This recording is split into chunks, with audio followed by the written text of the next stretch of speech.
Herkese merhaba, ben Eylül Aşkın. Kültürel diplomaside yumuşak gücün ve yumuşak becerilerinin önemini irdeleyeceğimiz bu özel serimizde ilk konuğumuz Türkiye Büyük Millet Meclisi 19. 20. ve 21. dönem milletvekili, 99-2001 Türkiye Cumhuriyeti Eski Devlet Bakanı, Türkiye Büyük Millet Meclisi Başkan Vekili, hukukçu, spor yöneticisi, siyasetçi, akademisyen ve oyuncu Sayın Yüksel Yalova. Hoş geldiniz.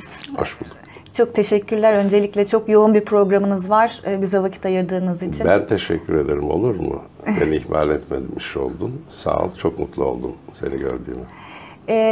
Başlangıç için isterseniz hukuki ve siyasi anlamda kültürel diplomasinin geleneksel diplomasi biçimlerini nasıl tamamladığını düşündüğünüzle başlayalım. Şimdi diplomasi sonuçta ihtisaslaşmış bir alanın mensuplarının yürüttüğü bir, işgal ettiği bir alan. İlk insandan bu yana diye bakarsak gelişimine, sonuçta devlet kavramının da ortaya çıkışıyla daha bir formel yapı kazanmış olduğunu görüyoruz. Ama kültürel diplomasi ilk insandan bu yana var. Ve kültürler arası geçişler, iletişimler filan dediğimiz vakit hem diplomasinin hem de siyasetin en önemli kaynaklarından biri olduğunu görüyoruz. Dolayısıyla literatürde diplomasi adını verdiğimiz alanın beslenmesi için kültürel diplomasi kaynaklarının çok zengin olması lazım. Bir başka özelliği itibariyle de başka kültürler tarafından paylaşılabilecek hususiyetlerinin olması lazım. Benimsenmesi lazım ki evrenselleşebilsin. Bela Bartok vardı, bir Macar, değil mi, üstad. Gelirdi Ankara'ya, Anadolu'ya, diyelim bir türküyü alırdı. Onu bölgeselleştirebiliriz, onu evrenselleştirebiliriz. Ne olursa olabilir, o türküde başka coğrafya insanları tarafından da benimsenebilecek özellikler olursa paylaşılabilir. Dolayısıyla kültürel diplomasinin, bak bir örnek vereyim hemen istersen. Tabii, buyurun. Benim en iyi arkadaşım Antonio Moretti idi. Ne yazık ki geçen Mayıs'ta hakkın rahmetine kavuştu. Onun vasıtasıyla ben Mauro Olivi'yi tanımıştım. Mauro Olivi, Allah ömür versin, Bolonya'nın imparatoru lakabını taşıyan, bir önceki Cumhurbaşkanı Napolitano'nun da 60 küsur yıllık arkadaşıymış. Mauro ile bizim farklı bir hukukumuz oluştu. Bir gün bana bir kitabını hediye etti. Antonio'ya dedim ki bu İtalyanca ne yapayım? Hediye. Ben buna dedim bir şey yapayım, jest yapayım, bunu bir Türkçe yapayım, yayınlatayım. Harika olur dedik. Kelebek yiyen komünist. Bolonya'nın meşhur milletvekili. 3 dönem falan yapmış. Hakikaten de Bolonya'nın imparatoru lakabı var. Şimdi aradan zaman geçti. Türkçesini tercüme ettirdim burada. Bizim dönemin Cumhurbaşkanı Sayın Abdullah Gül, Excellence Napolitano'ya gittiğinde İtalya'ya resmi ziyaret için Cumhurbaşkanı Napolitano kitabı gösteriyor. Abdullah Bey şaşırıyor, bu ne diyor.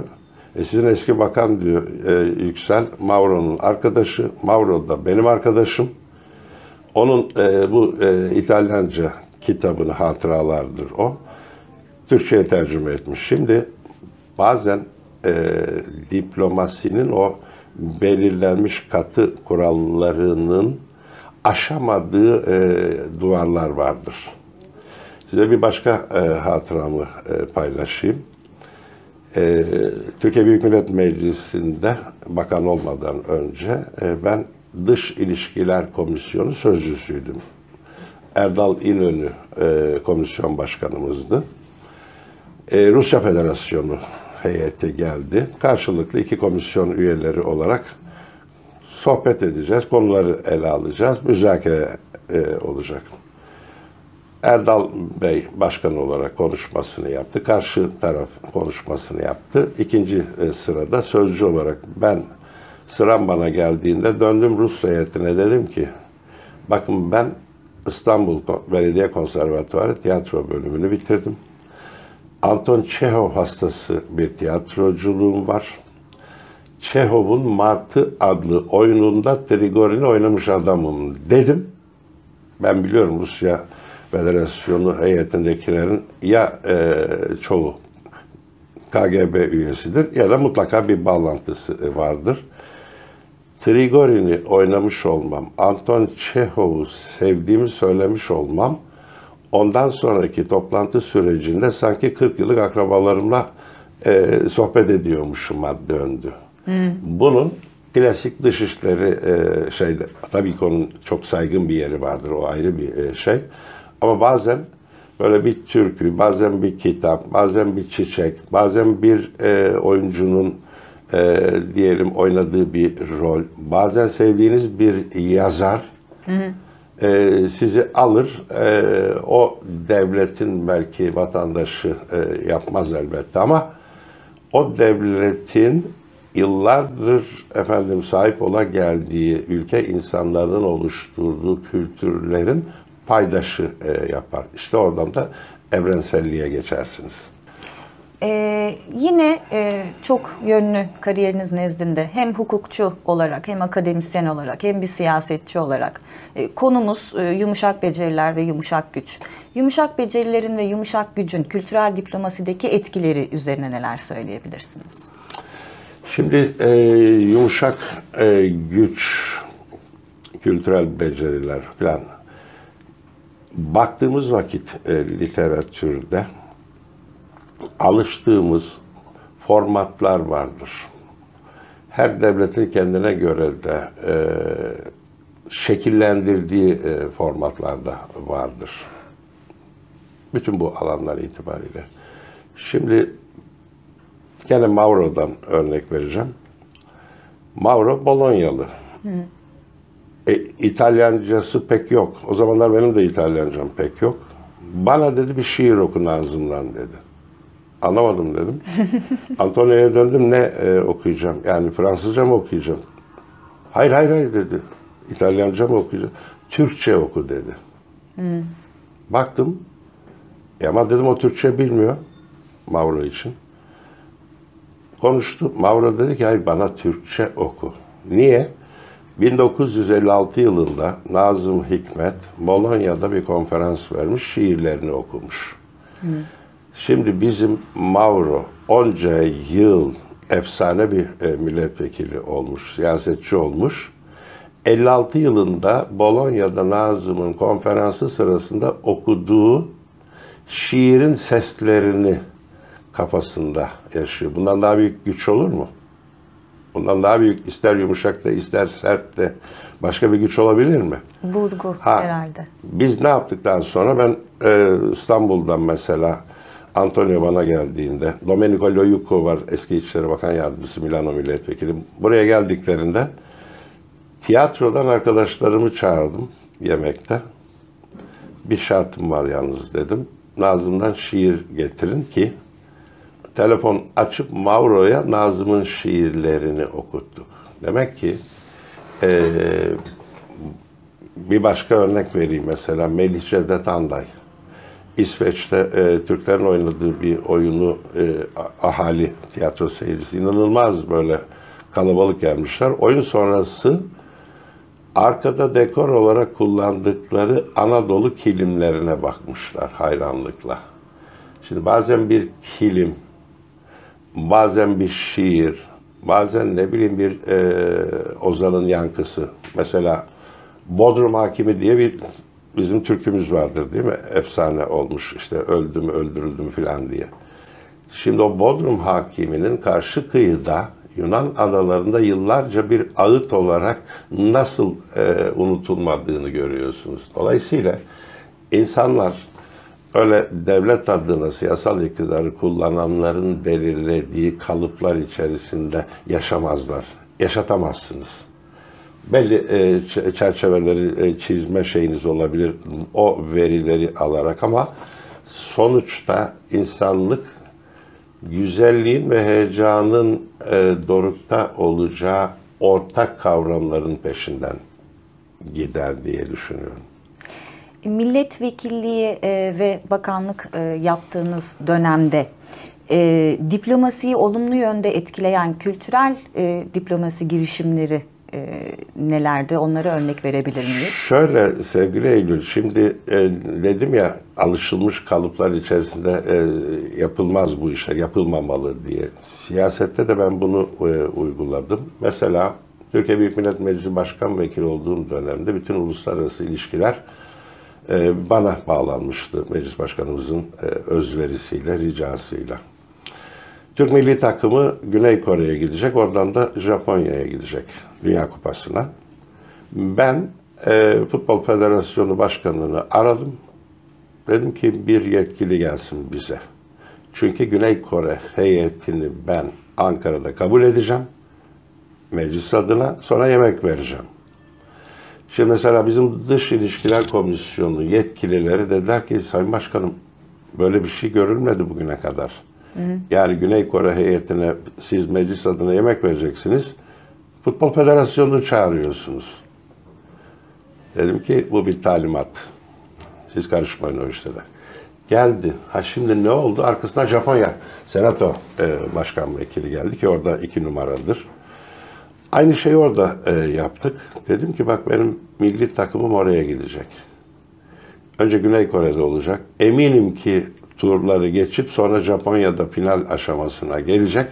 Onlara orada iyi davranmanızı istiyorum. Şart olarak da bunu koşarım filan dedim. Muazzam bir etkileşim oldu. Şimdi Türkiye Büyük Millet Meclisi Başkan Vekilliği'nin görevleri arasında yazılmaz böyle bir şey. Ama siz bulunduğunuz makamı böyle kullanırsanız bu şekilde sizin kurumlarınızın da önünü açacak şekilde onlara başka hayaller kurduracak şekilde yaparsanız ne olur? Çok fazla bir network ortaya çıkar. Öyle baktım. Bir örnek o. Günümüzle karşılaştırdığınızda güncel anlamda kültürel diplomaside uygulanan politikalar açısından ne gibi değişimler gözlemliyorsunuz? Son rakam vermeyeyim 10-15-20 şeklinde matematik bir ifadesi düşünülmeden söyleyeyim ama uzunca bir süredir dünyada siyaset kurumunda görev yapan, yer işgal eden ve dolayısıyla siyasal iktidar ve siyasal muhalefet fonksiyonlarını üstlenen kadrolarda genel olarak muazzam bir degradasyon politik var Fransızca tabiriyle. Şimdi biz siyaset olarak karşılamışız dilimizde. Politika değil mi? Eski Yunan'da polisin yönetimi, şehir devletinin yönetimi. Siyaset dediğimiz zaman ne anlamı var? Etimolojik baktığımızda seyisle atın ilişkisinden kaynaklanan bir kavram siyaset. Ne güzel bir değil mi kök. Şimdi biz şöyle deriz Fransızca'da la politique, le politique deriz. Bir partinin içinde Maurice Duverger'in siyaset biliminin efsane hocası Maurice Duverger'in tarifiyle militanlar vardır. O partinin ideolojisinin savunucularıdır, kayıtsız şartsız. Sempatizanları vardır, seçimden seçime şey yapar. Bir de dirijanları vardır, yöneticileri. Şimdi bu dirijan kesimine baktığımızda son dediğim gibi 15-20 yıldır demokratik değerlerin gün geçtikçe ihmal edildiğini, bilerek çiğnendiğini, buna mukabil de daha dikta eğilimlerinin arttığını görüyoruz.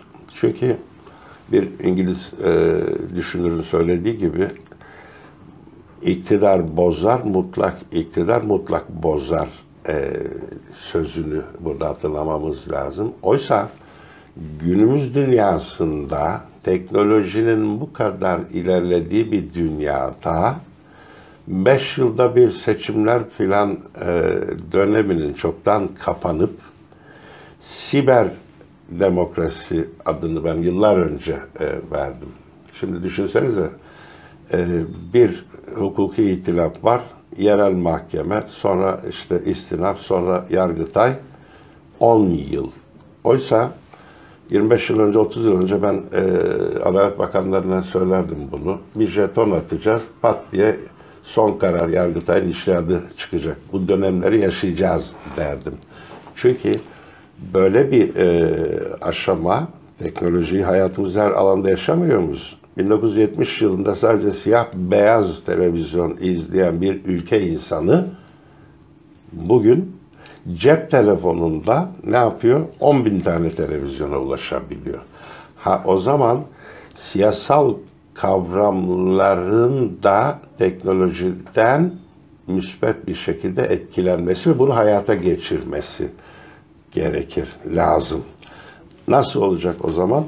Belki de her bir kamunun çoğunluğunu ilgilendiren konuda belki de telefonla evet hayır diyeceğiz. Yani referandum modellerinin artması lazım. Plebisitlerden kurtularak.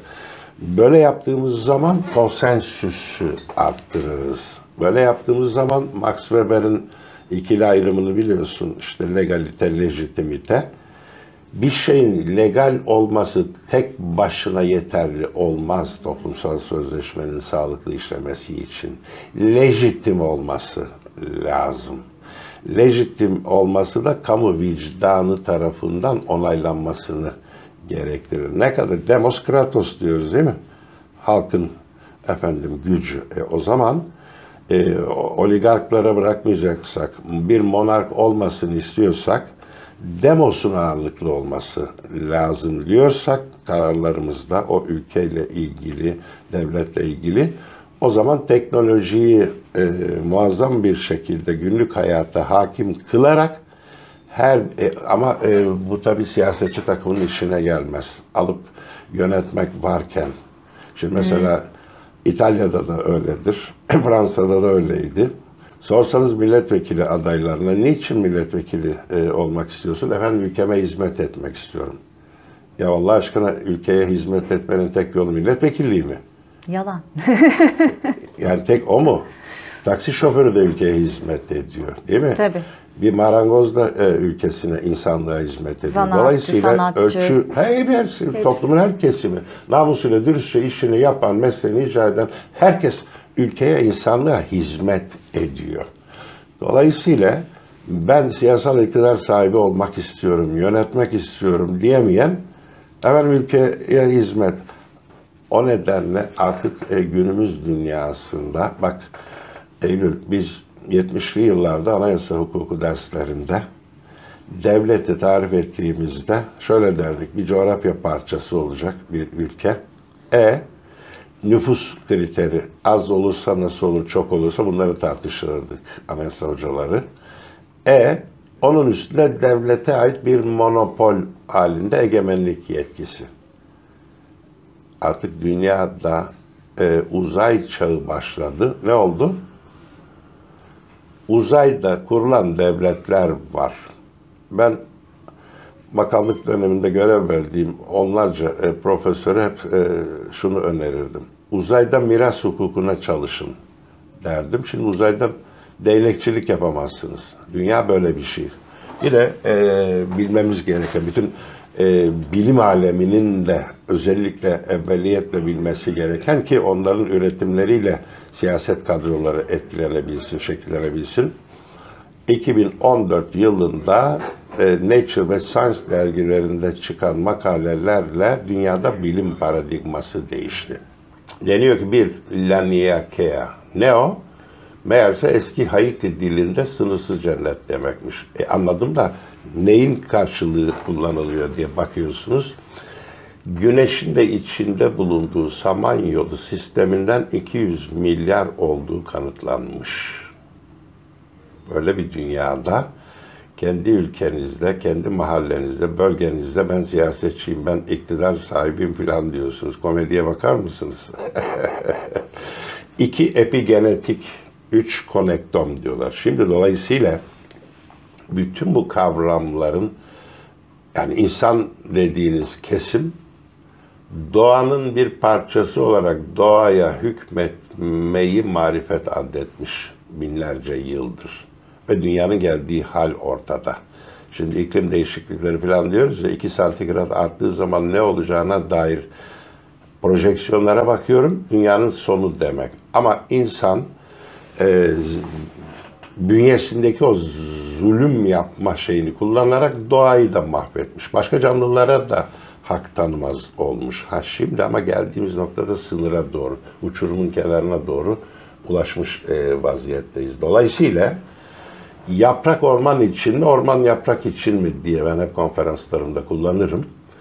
Öyleleri var ki ben yaprağım, orman benim için var der.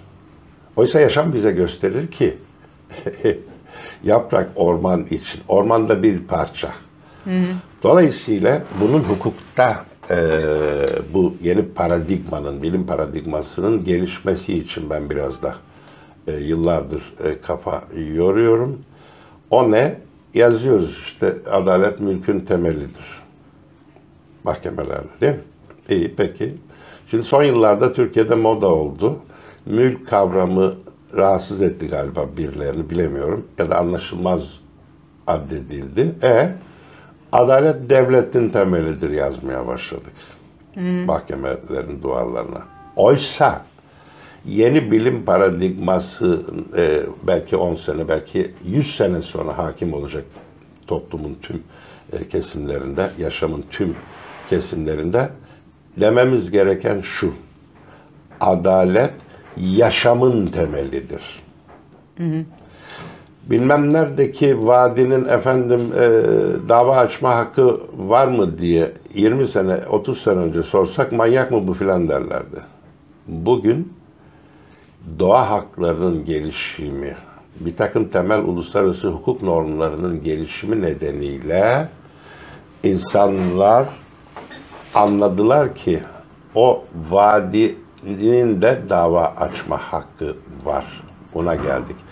O hakkı tanımazsanız gidiyor 3-5 ne diyelim doymak bilmez zalim yüzünden kamunun hakları filan bir tarafa bırakılıp hukuk da bu alanda kullanılarak yasalar şunlar bunlar diyelim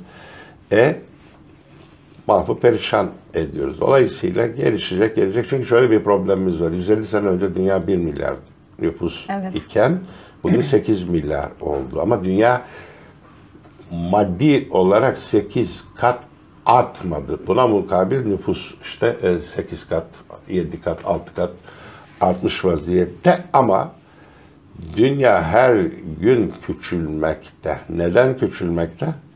Buzullar eriyor. İklim krizi diye. Şimdi gelişmiş sanayi ülkeleri diye tarif ettiğimiz Amerika'sı, Çin'i, Fransa'sı, o su, bu su aslında doğayı mahvedenlerin ilk başında 5 ülke. Efendim sınırlayalım, işte kullanım, karbon salınımı oydu buydu. Ama o zaman sanayi kesimlerinin çökeceği savını getirmeye çalışıyorlar. Anladım da sanayi 5 tane sanayici çökmesin derken 5000 kilometre çöküyor. 5 milyon insan çöküyor. Gibi böyle bir uluslararası arenadaki bu hukuk kavramı, hukuk zihniyeti mücadelesi devam edecek. O zaman da la politik derdinde koşan, benim partim ne olacak? Madem ben iktidarım, ben ne alacağım bundan? Deyip ister belediyede buna, ister parlamentoda, ister ülke siyasal iktidarda o maalesef birazcık gerileme düzeyine gitme yerine son 15-20 yılda Fransa'da da böyle, orada da böyle, İtalya'da da böyle bilmem ne. Baktığınız vakit, şimdi halk arasında hep şöyle bir tabir vardır, deve dişi gibi siyasetçi tabiri vardır. Şimdi baktığınız vakit bu degradasyon nedeniyle siyaset kurumunun da eski şeyinde olmadığı iddiaları var. Fransa'sında da öyle, İsveç'inde de böyle, Almanya'sında da öyle. Baktığınız vakit tabii Almanya'da şimdi Merkel şöyleydi diyor, şimdikiyle kıyaslıyor. Baktığınız vakit Mitterrand der, değil mi Fransızlar? Chirac der, Jacques Chirac der. Ama ondan sonra da Sarkozy'ye tahammül etmek zorunda mıyız diye ahlanırlar filan. Bütün mesele zaman geçtikçe daha hani o Sokrat'ın şeyle böyle filozoflar olsun, yöneticiler bir parça arzusu vardır. Bence öyle. Şimdi aslında bu daha sonra soracağım sorulardan biriydi ama yeni bilgi paradigması dedik, uzay çağından bahsettik, son dönemdeki bir takım değişim ve gelişimlerden bahsettik. Küresel medya ve sosyal medyanın da yine yakın dönemdeki yükselişi kültürel diplomasiyi nasıl etkiledi? O konuda da fikirlerinizi orada inanılmaz bir kaotik yapı var. Şimdi bir takım sosyal medya ürünleri, isimlerini saymamıza gerek yok. Şöyle söyleyelim, Türkiye örneğinden yola çıkalım. Vaktiyle Cumhurbaşkanı İsmet İnönü diyelim bir muhtara yılbaşı tebriki göndermişse muhtarlık odasında duvarda asılı dururdu o rafta. Şimdi tweet atılıyor. İletişim anlamında. Sonraki yıllar diye bak mesela Bülent Ecevit dönemine bak, Süleyman Demirel dönemine bak. Belki telgraf filan hani, belki bir mektup hani filan. Şimdi bugün genel başkansınız. Cep telefonu diye bir şey var. Genel başkansınız, Twitter'da ifade etmek istiyorsunuz düşüncelerinizi. Kazara Facebook'ta filan görüneyim diyorsanız bilmem kaç bin arkadaşınız olacak. Bu iyi mi oldu, kötü mü oldu meselesi farklı ama daha demokratikleşti. O pat diye ulaşamadığınız, cep telefonunu bilmediğiniz için pat diye ulaşamadığınız o bakanla, eski bakanla filan Facebook'ta arkadaş olduğunuz zaman ayrı bir özgürlük alanına kavuşmuş oluyorsunuz. Daha bir demokratikleşmiş oluyor. Bence bu olumlu bir şey. Çünkü bizim Yargıtay'ın iştahatlarında da var, Avrupa İnsan Hakları Mahkemesi kararlarında da var. Siyaset yapan, siyaset yoluyla toplumu yönetmeye çalışan insanlar her türlü eleştiriye açık olmalı, tahammülü olmalı diye kararlarımız var. Bu iyi ama bunun bir şeyi var. Devletler ne yazık ki bu sosyal medya kullanımıyla ilgili evrensel regülasyonları yapamıyorlar. Uluslararasılaştıramıyorlar bunları. Dolayısıyla muazzam bir manipülasyon alanı da olabiliyor.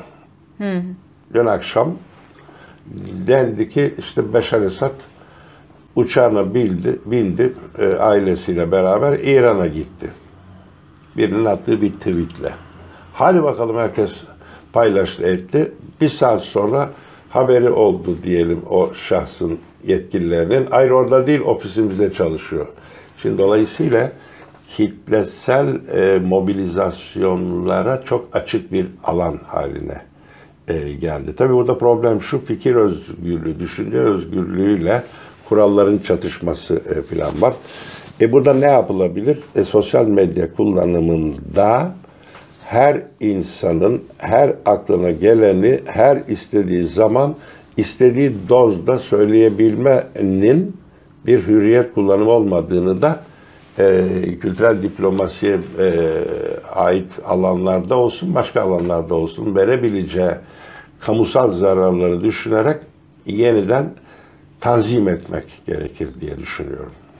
Peki bu yumuşak gücün kültürel diplomasi üzerindeki etkisini ölçmek için kullandığınız belirli nicel ölçütler var mı? Ya da yumuşak becerilerin diplomatik ilişkilerdeki verimliliğini ve başarıya katkısını değerlendirebileceğimiz kullanılan araçlar var mı? Nicel nitelikli. Bunlarla ilgili ne yazık ki bizim çok ülkeler olarak özgül ağırlığı yüksek anketlerimiz yok. Yapılmıyor. Ben mesela verdiğim bir örneği paylaşayım.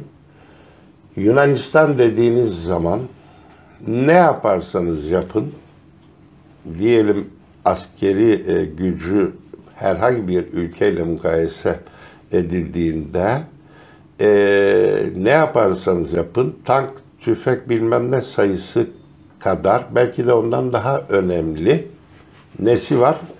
Aristoteles'i var derim. Sokrates'i var derim. Niye? O belli bir noktaya gelmişse insanların, toplumların belleğinde, Amerika'daki bir kolejde de felsefe okutulurken onlar okutuluyorsa bu o ülkenin lehine bir şey olur. O ülkeyle ilgili verilecek kararlar söz konusu olduğunda. Şimdi sana bizim şeyimizle ilgili, Türkiye'mizle ilgili söyleyeyim. Frederick Starr, duydun mu adını, okudun mu bilmiyorum. Duydum. Evet, Kayıp Aydınlanma adlı kitabı. Şimdi İbn Sina ile Biruni arasında 11. yüzyıldaki mektuplaşmalarda konu astrofizik iken ne oldu da 17. yüzyılda Osmanlı Şeyhülislam'ı gökyüzündeki cisimlerin izlenmesi caiz değildir deyip padişah tarafından rasathanenin kapatılması noktasına geldik. Bir Aristoteles Avrupa'da 400 yıl adeta hani padişah gibi bir muamele görmüşse sebebi hikmetinin İbn Rüşd olduğunu Avrupa'daki değerlendirme yapan insanlar hakkaniyet duygusu gereği ifade ederken biz haberdar değiliz. Şimdi tipik bir örnek vereceğim. John Locke'u bilmeyen var mı? Yok. Yoktur herhalde. Sevmeyen var mı? Değer vermeyen var mı? Yok. İngiliz devriminin fikir babası diye sayılmaz mı? Evet. 1776 Virginia Deklarasyonu Haklar Bildirgesi'nde de fikir babası diye anılmaz mı? Anılır. Temmuz 1776 Amerikan Bildirgesi'nde de gene John Locke'un imzası yok mu? Öyle kabul edilmez mi? Edilir. Hatta uzat 1789 Fransız, tamam mı? Bakıyoruz 1630'lar 40'lar filan. 3-5 yılın ehemmiyeti yoktur bu tür şeylerde. John Locke amcam bu kavramları toplumlara kabul ettirdiği için itibar gören bir insan. İyi. Şimdi John Locke abim gitmiş Arapça öğrenmiş. Demiş ki ben Debussy'yi gördüm. Debussy kim? 1030'lar. 600 sene önce. Ben Debussy'nin müridiyim. Allah Allah. Ne bu? Malikiyet, hürriyet, ismet. 3 umde. Şimdi siz John Locke gibi İngiliz devrimini, Amerikan devrimini, Fransız devrimini etkilemiş olduğunu bildiğiniz bir insana bunca saygıyı gösterelim. O kişinin 600 yıl önce kendisinden evvel yaşayıp da ben bu 3 ilkeyi onda gördüm, ben onun için onun müridiyim dediği Debussy'yi bilmezseniz, Delillerin Takvimi adlı kitabını bile doğru dürüst tercüme etmezseniz 2004 yılında kültürel diplomasinin müebbet mahkumları olmaya devam edersiniz. Oldu mu? Bence oldu. O zaman bilmek. Şimdi bak İtalyanların meşhur bir yönetmeni vardır. Onun asistanıydı. Yıl 94. Paris'teyiz. Ben milletvekiliyim. Arkadaşlarım Nice Üniversitesi Hukuk ve Ekonomi Bilimleri Fakültesinden arkadaşlarım var. Hakim filan. Sohbet konusu Jean-Jacques Rousseau. Konuştular. Sen hiç konuşmuyorsun dediler. Konuşayım o zaman dedim. Ne konuşalım? Jean-Jacques Rousseau konuşuyoruz. Peki. Aranızda dedim onlu matematik sistemine inanmayan var mı? Hayda, ne biçim soru bu? Ya işte 3 ile 5'i topluyorsun, 8'i yapıyor, 9'dan 4'ü çıkartıyorsun, 5 kalıyor falan. Bütün dünyadaki cari. Tamam, o zaman dedim yaz. Yıl kaç şimdi? 1994. Bu Jean-Jacques abim kaç yıllarında yaşadı diyorsun? Tabii 50-60 yıl yaşayan bir insan için bir tek yılı alamazsın. 1760'lar iyi. 1994'ten çıkar bakalım 1760'ları. Bir rakam çıktı. İyi. Akal defteri gibi yaz bu tarafa 1994. Yazdık. 1069'u çıkar. Bu ne dedi? Bu Yusuf Has Hacip. Bu Kutatku Bilik. Çıkarttık. 1994'ten 1069'u çıkartınca ortaya çıkan sonuç, rakam, Jean-Jacques Rousseau 1760'lar derse 1994'ten çıkarsan onun 3 katı. Şimdi Magna Carta'yı tabii ki bileceğiz. Ama cümleye böyle başlarsak sorarlar size.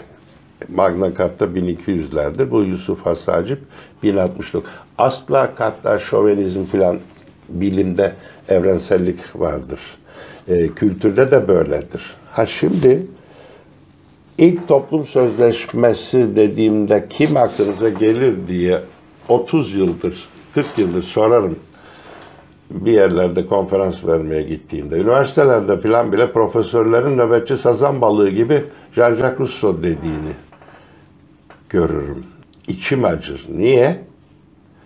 Şimdi ilk toplum sözleşmesi Yusuf Has Hacip'in Kutatku Bilig adlı eserindedir 1069 yılında sevgili Eylül. Ne var orada? Devlet eşittir Hakan. Bizdeki formül. Tamam. Sözleşmenin, mukavelenin, aktin, kontratın ne dersek diyelim iki tarafı vardı değil mi? Bir taraf Hakan, devleti temsil eder, bir taraf yurttaş. Yıl 1069 bir de altını çiziyorum. Hakan der ki yurttaşına, bir, yasalarıma uy. İki, vergini öde.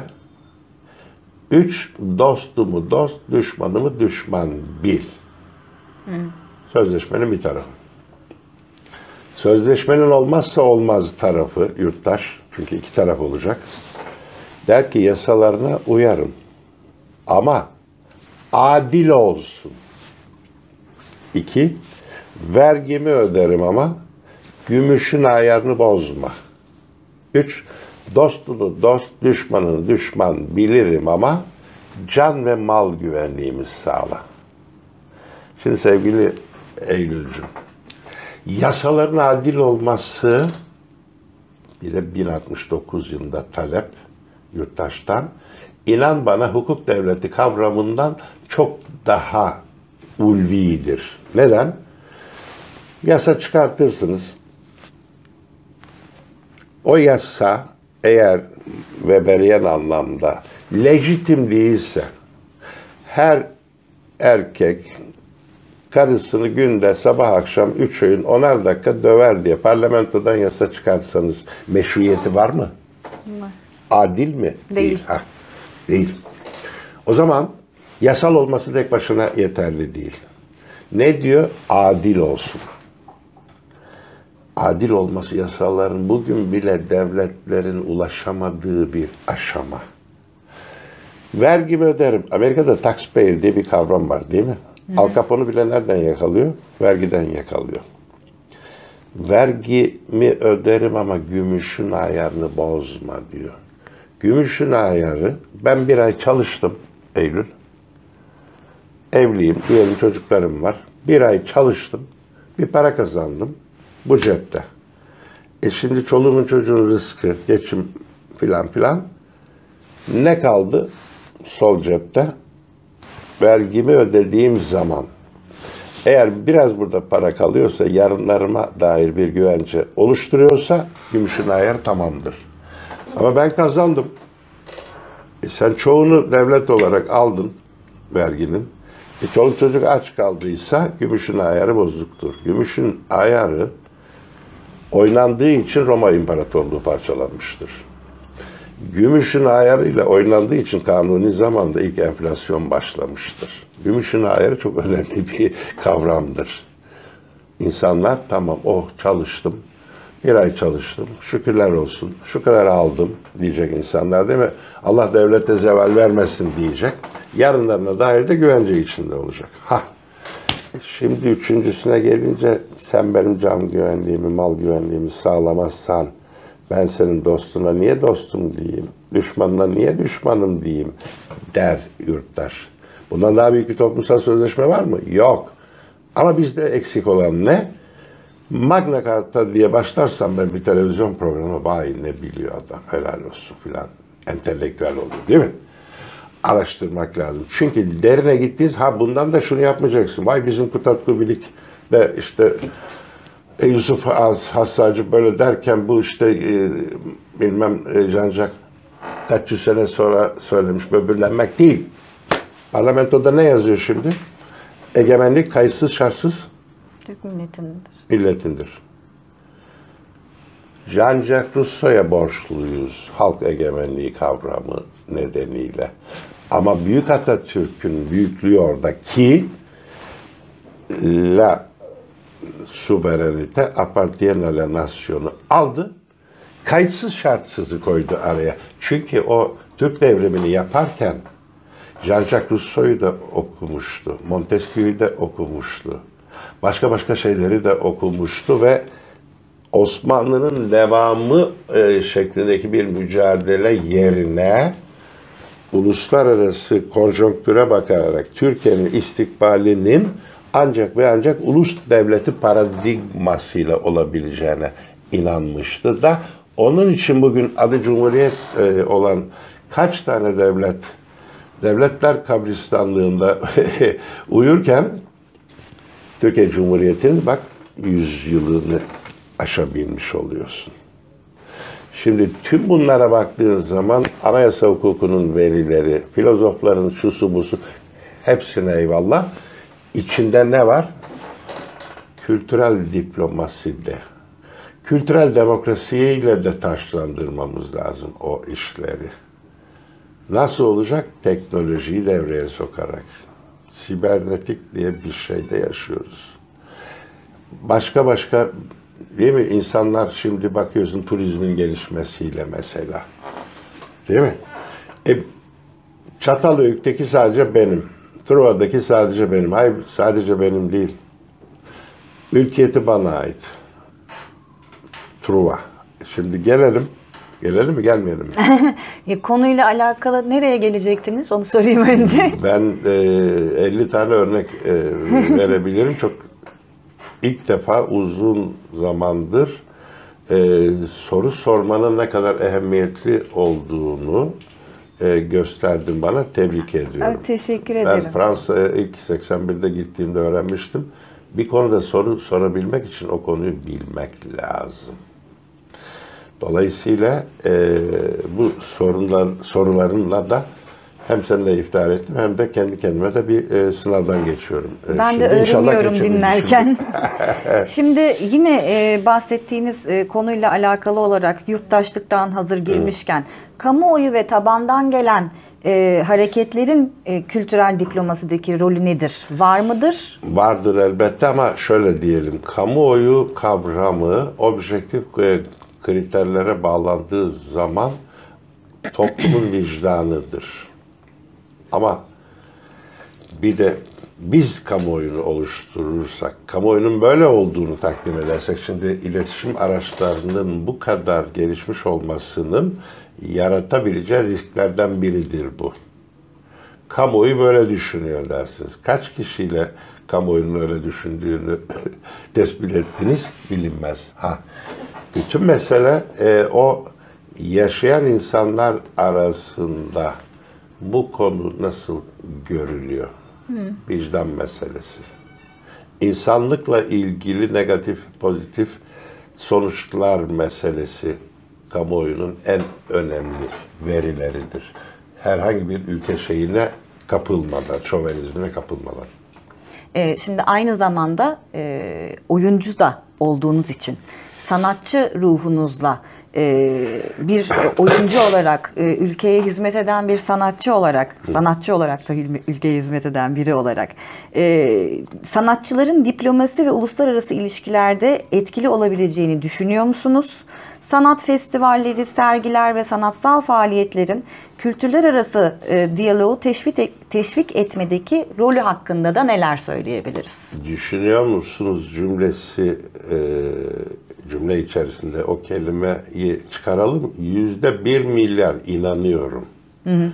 Bu böyledir. Şimdi bir tiyatrocu gitse Almanya'da, ne bileyim bir operacı gitse Almanya'da Turandot'u koysa, vaktiyle Yekta Kara koymuştu. Richter ölçeğiyle kaç derece deprem yaratır? Görüyoruz değil mi? Zaten onlar olmazsa sadece siyasetçi takımına bıraksan Allah muhafaza hangi noktalara gidebiliriz? Dolayısıyla demin Mauro örneğinde gördüğümüz gibi 56 yılındaki Nazım'ın sesiyle beni gördüğünde beni seven bir insan diye düşünün. O nedenle ben hep ekonomiyle ilgili görev yapan siyasetçilerle tartışırdım, kapışırdım hatta. Ne yaparlar? İşte İspanya'da şu kadar, bilmem Venezuela'da bu kadar kişi başına düşen gelir diye bir muhabbet vardır. Ben de hep derim ki kişi başına düşen şair sayın kaç, edebiyatçı sayın kaç, rejisör sayın kaç, oyuncu sayın, müzisyen say. Şimdi sanatın dallarının bir an için elektrik kesilmesi gibi, hani bir saat kesildiğinde ne hale geliyoruz artık değil mi? Öyle bir düşün, bir filmi düşün, müziği olmayan. Bir dizi her hafta o ideoloji, bu ideoloji mensubu olsun televizyonlar. Müziği kes bakalım, öyle izle ne olur? Onun için aslı zaten o. Zaten ülkelerin asıl yumuşak gücü, asıl gizli gücü, gizil gücü, potansiyel gücü sahip olabildiği sanatçı kalitesi, sanatın her dallarında ve bilim alanında. Siz bilimdeki bir buluşla, bir inovasyonla başka ülkelerin insanlarını da pozitif etkileyebiliyor musunuz? İşte o zaman ülkenizin saygınlığı birey olarak sizin dışınızda artar. Ha bu falan bilim insanının ülkesinden diye sınır kapısında bile saygı görürsünüz veya tersi olur. Hem bir hukukçu olarak, hem siyasetçi olarak, hem akademisyen olarak ayrı ayrı da cevaplayabilirsiniz bu kimlikler doğrultusunda. Bundan sonraki süreç için Avrupa'da genel olarak uluslararası ilişkilerimizde, kültürel diplomaside şu anda ben negatif bir imaja sahip olduğumuzu düşünüyorum. Daha olumlu sonuçlar elde etmek için neleri geliştirmemiz lazım, neler yapabiliriz? Avrupa ülkelerinin sahip oldukları uygarlık başka bir şey. O ülkelerin mevcut siyasal iktidarlarının bize karşı tavırları başka şey. Mustafa Kemal'in büyüklüğü dediğimiz zaman ne diyor? Batı uygarlığına erişmek değil sadece. Çağdaş uygarlığın üstüne çıkmak.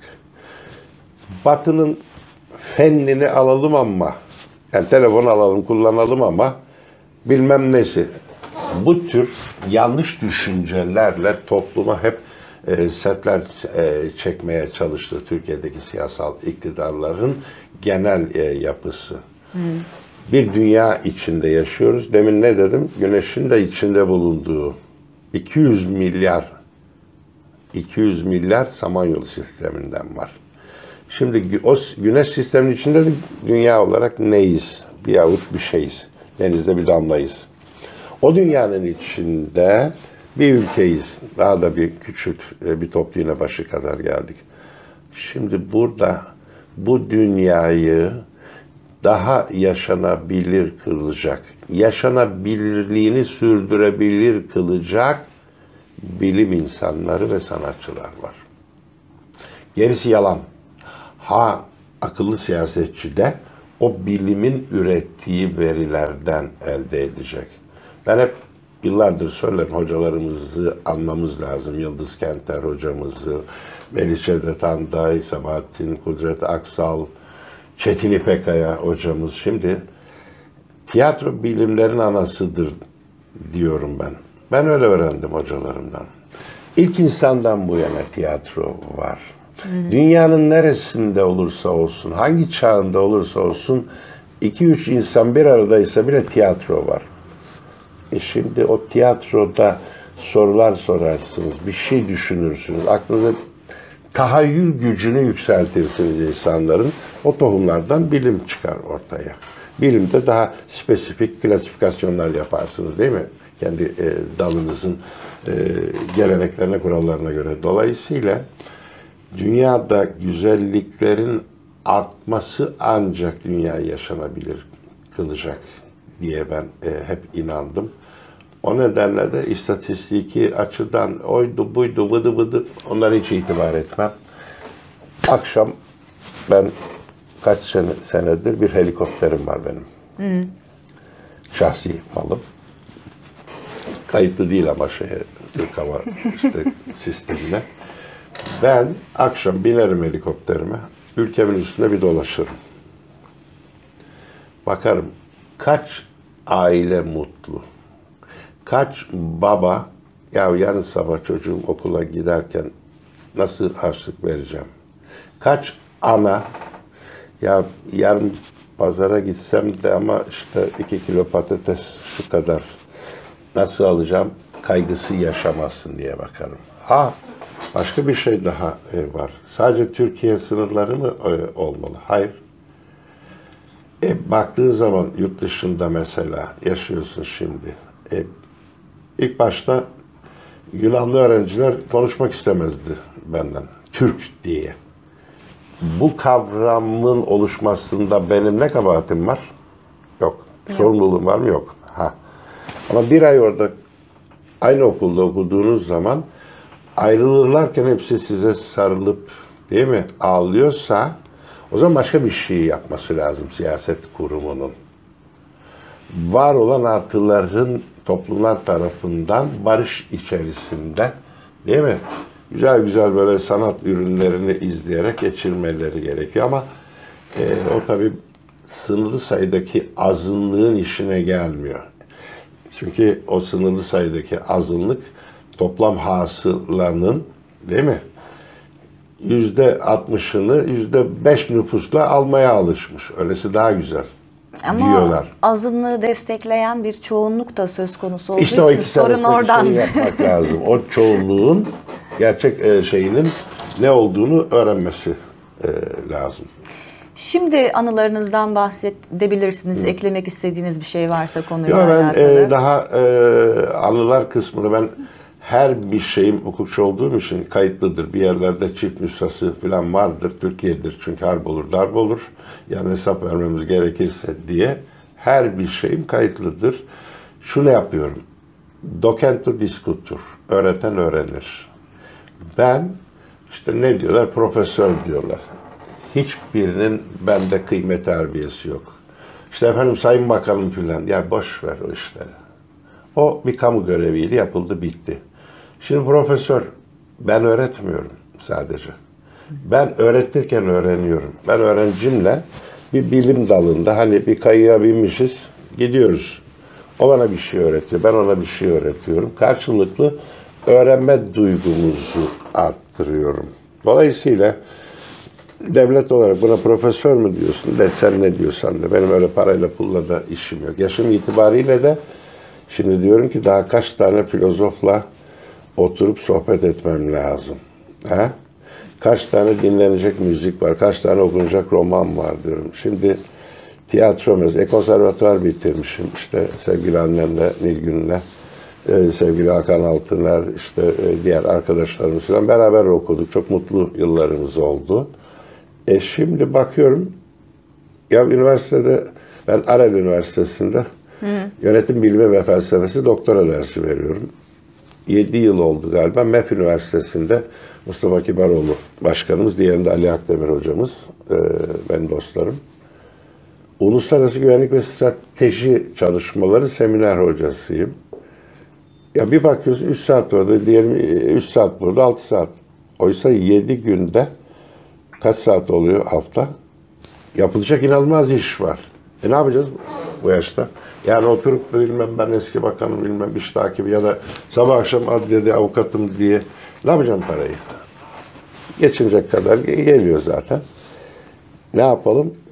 Tiyatro. Desinler ki bak gördün mü adam bakanlık yaptı ama iş takibinde değil. Şimdi oturmuş bak tiyatroda. Çünkü tiyatroda sahneye çıktığın zaman torpil morpil işlemez. Varsa oyunculuğun oynarsın. Seyircinin de affedilmez bir sağduyusu vardır. İyi oynuyorsan alkışlar, iyi oynamıyorsan da sen o sahnede torpille falan kalamazsın. Ne olsun? Bir güzellik olsun, bir mutluluk olsun, bir insanlara artı bir şey olsun. Bir de yani bakansın bilmem desin. Ya ne olacak ya motosikletle git ya şeye bakanlığa. Değil mi? Avrupa'da bisikletle yani bu geziyorlar. kalıplar falan ben hiçbir zaman eğitim. Benim doktora tezim Türkiye örneğinde yasama dokunulmazlığı kavramıdır. Kaç yıl milletvekilliği yaptım. Ya bu dokunulmazlık kavramı ne işe yarıyor hiç anlamadım. Anlatabildim mi? Yani hapse girmemeye herhalde. Çok tamam. Teşekkür ediyorum. Ben teşekkür ediyorum. Çok seni gördüğüme çok sevindim. Çok ama sana baktıkça hep anneni görüyorum. Bu kadar benzerlik yani ancak sizde olur. Onun için çok teşekkür ediyorum. Ozan Bey'e de çok teşekkür ediyorum. Efendim kültürel diplomaside yumuşak gücün ve yumuşak becerilerin önemini tartıştığımız bu özel serimizin ilk konuğu Sayın Yüksel Yalova oldu. Bir sonraki programımızda görüşmek üzere.